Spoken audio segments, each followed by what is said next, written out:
Hey guys, welcome back. Bolt Spider here, and today I have a new video with you. Today is going to be the evolution of Yu-Gi-Oh! Now, what is evolution of Yu-Gi-Oh? It is where we take a look at all the previous meta decks, and I picked one deck from every single meta from 2006 forward. And from 2006 and backwards, it was just me going set by set, finding out what was good and what was not. Now, this first deck that we're looking at is what I believe would be the very first format, which is May 1st, 2002. Now, I could make a deck list before that, but it would be just Exodia with 3 Pot of Greed, 3 Graceful Charity, 3 Raigeki, 3 Heavy Storm, 3 Card Destruction, 3 Magician of Faith, and so on and so forth. Because everything from Legend of Blue Eyes was at 3 for 2 months. Now, the first is the May 1st, 2002 format. This is the deck that you could use cards from both Metal Raider and Legend of Blue Eyes. And with all of this, the game was so slow that it was more around the card White Magical Hats and Witch of the Black Forest. White Magical Hats, when this card inflicts damage to your opponent's life points, you could discard one card randomly from his or her hand, which was pretty good back then, as hand ripping cards out of the hand meant that you could get advantage. Running things like Trap Hole and Mirror Force gave you more advantage, but Mask of Darkness and Magician of Faith can get your spells and trap cards back. Next, we're on the July 1st, 2002 format. This had the introduction of Magic Ruler, adding Mystic Tomato and Cyberjar, Forceful Sentry, Delinquent Duo, Snatch Deal, and one of the best cards of all, Upstart Goblin. Now, with this deck, the strategy is still withheld, but this time your beat stick is Mystic Tomato. When Mystic Tomato is destroyed, you can summon one dark monster from your deck that has 1500 or less attack, so either you're summoning out Mystic Tomato or you're summoning out Witch of the Black Forest or Sangan. With this deck, it is more of a control variant, stealing cards from your opponent, ripping them out of your hand, and stopping what they can do. And as you can see, I still have that stigmatism of running 3 Solemn Judgment, because at the time, it was one of the better cards. Next, we have the October format in 2002, and this is where the lovely Pharaoh Servant set came out, adding Morphing Jar number 2, Jinzo, Painful Choice, Imperial Order, and Call the Haunted. Now, with this set, it brought light of utilizing Call the Haunted and Jinzo, where you summon Jinzo from the graveyard. If you Painful Choice it away, and it stays on the field because Call the Haunted becomes negated. Imperial Order and Cold Wave were a dangerous duo to have, as if you flip up Imperial Order, you could destroy it whenever, and Cold Wave shuts off all spell and trap card interactions, causing you to win the game. Next, we have the December list, and this doesn't really add much. It adds Noble Mana Crossout and the lovely Graceful Charity, which was from Structure Deck, Pegasus, and also Scapegoat. With this list, it is looking more like GOAT format. Now, GOAT format doesn't happen for another 3 years, but more and more the time goes on, the more it evolves towards that. Now, this still has the same concept of stunning out your opponent of your spell cards, using Giant Tune to return cards to the field back to the hand, and with the help of Morphing Jar number 2, putting back monsters so you can reset them to your field, being cards like Magician of Faith, Morphing Jar, Mask of Darkness, and even cards like Sangan. Now, the draw power in this deck is quite immense with the 3 Graceful Charity and the Pot of Greed, allowing you to dig through your deck so much to actually get to your Painful Choice, Snatch Steal, and other cards. Forceful Sentry and Delinquent Duo has been dropped down to 1 because this deck has so many power cards that you cannot even count. Even if you compare them to the people on the Titanic. Now, with a few of the cards in this deck, you have Sangan, Witch of the Black Forest, being your main monster searchers, but you really didn't need them at the time because of Morphing Jar number 2. Sangan was at 2 and Witch of the Black Forest was at 1 for this list, and well, if you look at it now, the cards don't do anything anymore outside of Sangan being used in Altergeist. Now we have a fun format. April 1st, 2003. Now this is a deck that added Sinister Servant and Harpy's Feather Duster, being added from a video game promo. Now, with this list, you also add the addition of Mage Power, Magic Cylinder, and that's pretty much it that was added. With this deck, it still had the same concept of going into Jinzo and using Morphing Jar 2 to utilize it to set things back face down. With the constant threat of Nobleman Crossout, this kept Morphing Jar 2 at bay at best. With the addition of Sinister Serpent, you can use Painful Choice by targeting 3 of them and 2 other monsters, so you always have more cards in your hand that you need, which is pretty good to discard off of Graceful Charity. Harpy's Feather Duster replaced Giant Trunade because Feather Duster destroys the cards instead of returning them back to the hand. Now we have the May format. This was a emergency list to hit Sinister Serpent and Feather Duster down to 1.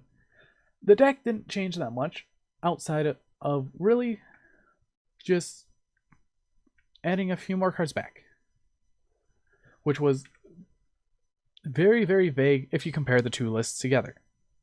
And with this, it's still the same concept as we keep going, and this deck definitely needs to be toned down a bit. Let me tone down the deck live right now because, well, you really didn't need all these power cards at 3. Which is an interesting look at it. The only power cards that you really used at 3 were things like Mystic Tomato and Scapegoat. This is definitely looking more like the standard Goat deck from 2005, but we have 2 years to go for that.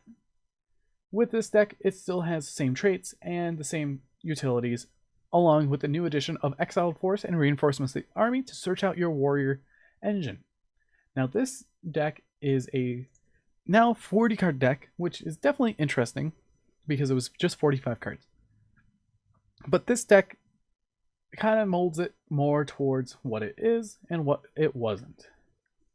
After that, we have the August 2003 list, and this deck adds the addition of Fiber Jar and Ring of Destruction and Premature Burial. Fiber Jar was a game reset, Ring of Destruction was a game ender, and Premature Burial was a pretty good revival card if you didn't have Called Haunted, which was at 1 at the time. Now this deck has so many power cards you can't even imagine how it would work nowadays, because back then Goat format was a lot of skill and thinking. If you look at this, we have things like Mystic Tomato still, Exiled Force at 1 Sangan, a Cyber Jar, a Fiber Jar, and a Morphing Jar. These cards utilized in the deck made it where games would last forever, causing timer stalls and normal things to happen. Ring of Destruction was the game ender usually because you would target a Mystic Tomato or another monster on the field that was huge, except Jinzo because Jinzo negated its effects. Now enter Tribe Affecting Virus and the lovely Book of Moon, along with Creature Swap. Tribe Virus was a one-off card where it just blew up the field. One of the cards that people don't really need is Fiber Jar, and Book of Moon was added to add that flip strategy, and Mystic Tomato was 2 of them that was taken out for Breaker the Magical Warrior, a card soon to be forbidden in a few lists. With this deck, it is almost the pinnacle of Goat format. Now with Goat format, it came in many different variants for the past 3 years, from 2002 to 2005. The deck really didn't change all that much, as utility cards go down in numbers, while other cards go up in numbers. One of these examples is in this deck, being the Vampire Lord Turbo deck, utilizing the Vampire Lord, DD Warrior Lady, and Yatagarasu. This is one of the earliest decks that actually used Yatagarasu before Chaos was a deck. With Yatagarasu, it locked out your opponent from drawing cards, so you could easily deck out your opponent faster with things like Vampire Lord and things like Morphing Jar with the lovely Sun cards of Imperial Order. Another thing that was added to the deck was Change of Heart, which was released around this time. Change of Heart was a generically better Snatch Steal, but you coincided it with Snatch Steal itself. Now we have Chaos Control. Chaos Control was a force to be reckoned with, running 3 Demok, a Chaos Emperor Dragon, and a Blacklusted Soldier, Envoy of the Beginning.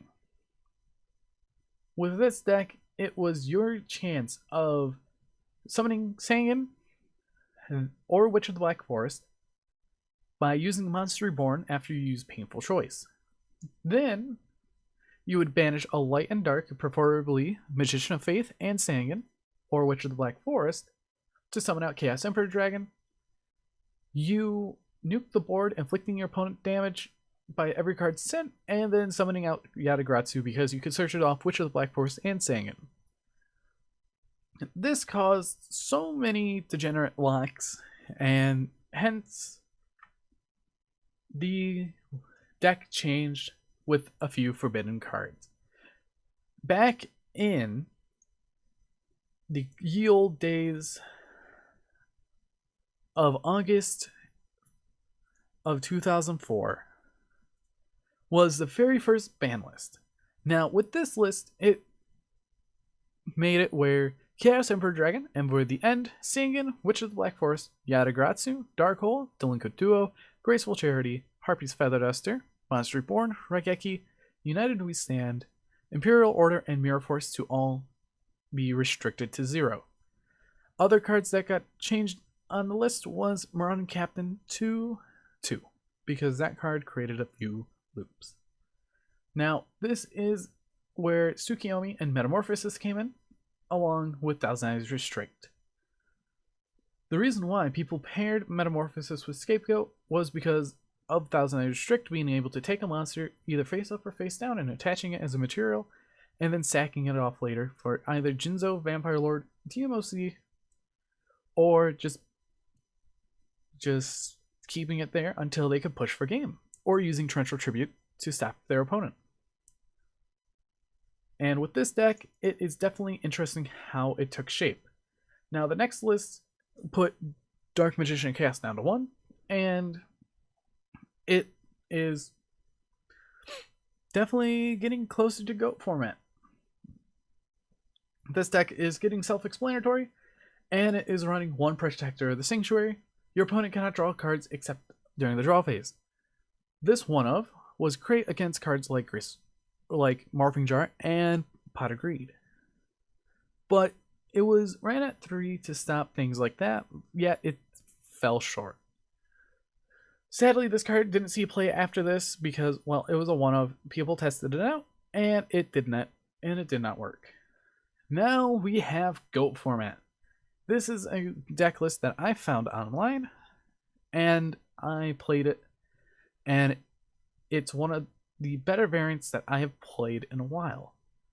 GOAT format consisted of a Blacklusted Soldier, Dark Magician and Chaos, Air Knight Parsheth, the lovely Azura Priest, attacking all the tokens your opponent controls, along with Breaker, the Magical Warrior, DD Warrior Lady, Tsukiyomi, the Return of Sangan, Morphing Jar, Magician of Faith, and Sinister Serpent.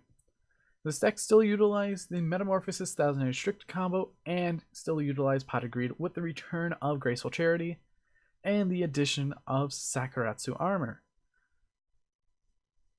With MST to 1, your other option for spell and trap card removal was Dust Tornado, along with Ring of Destruction being the best monster removal at the time next to Mirror Force and Torrential Tribute. hence all of them being at 1. And this was the golden age of Yu-Gi-Oh! And then the next list shattered it, causing it to go into warrior.deck. Warrior toolbox, copy, paste. This deck still utilized the Call the Haunted Jinzo strategy, along with adding DD Assailant and a few other cards. With this list, a few more cards got banned, being Blackluster Soldier, Tribe Infecting Virus, Pot of Greed, Mirror Force, and Ring of Destruction. Also, Graceful Charity was forbidden because the same fate of Pot of Greed. This was one of the bigger lists back then, and to be honest, without this list, it definitely would have been interesting to see how long GOAT format could stay. Now we're getting into Monarch Stun. Zaborg Monarchs, along with Cyber Dragon. Cyber Dragon being a free special summon to the field. If your opponent controls a monster, this deck was more for going second. Along with that, we have Return of the Different Dimension, getting cards that you banished from Chaos Sorcerer back to the field.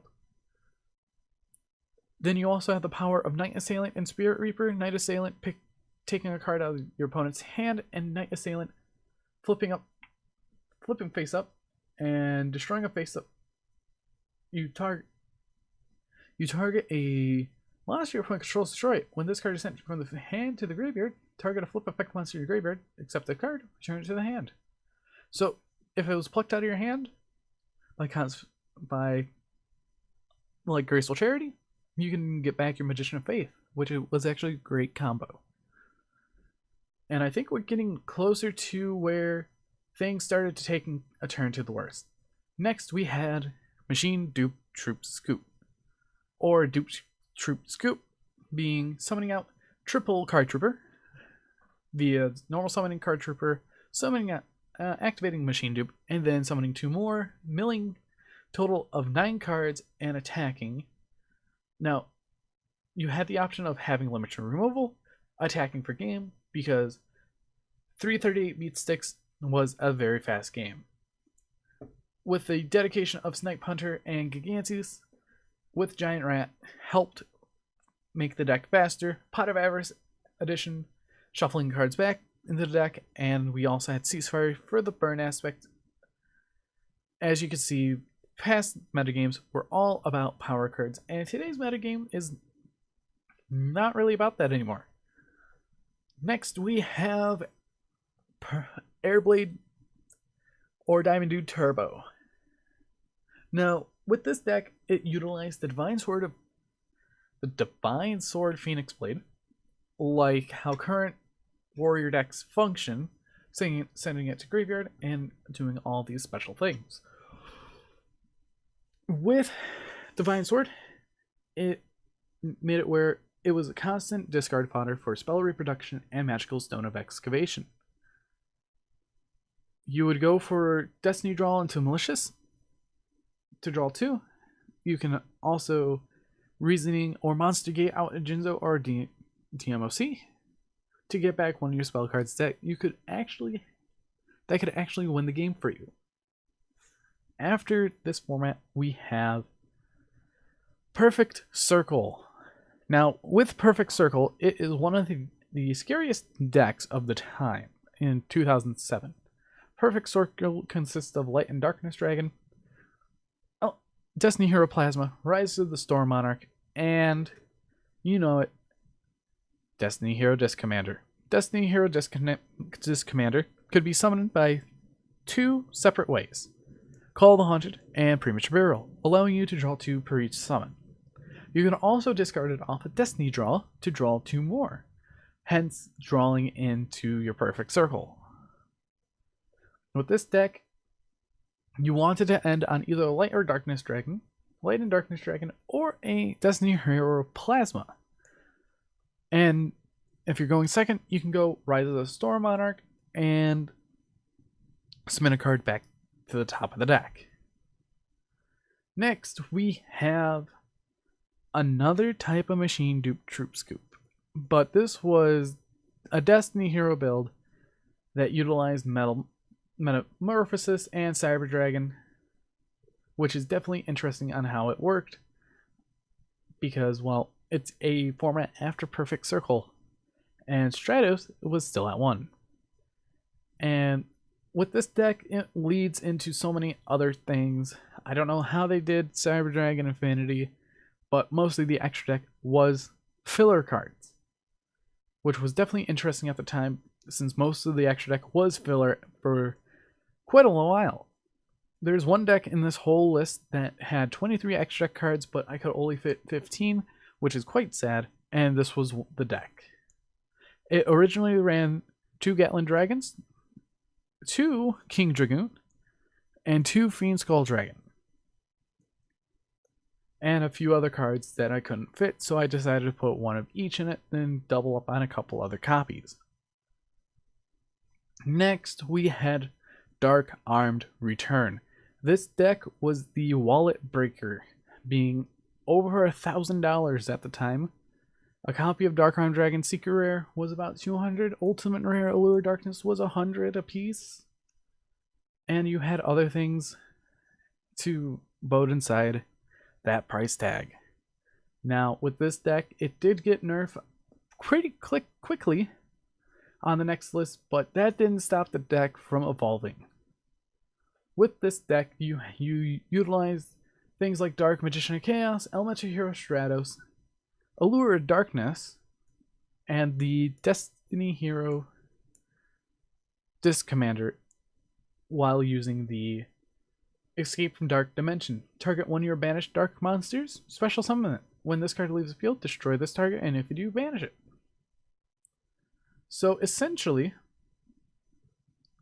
when you banish your Disc Commander off a Dark Armed Dragon, you go Escape from the Dark Dimension, bring it back, draw 2. Cool. Then you destroy your own Escape from the Dark Dimension.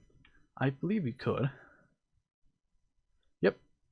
You destroy it with Dark Armed Dragon, banish the Disc Commander again, activate the second, draw 2 more.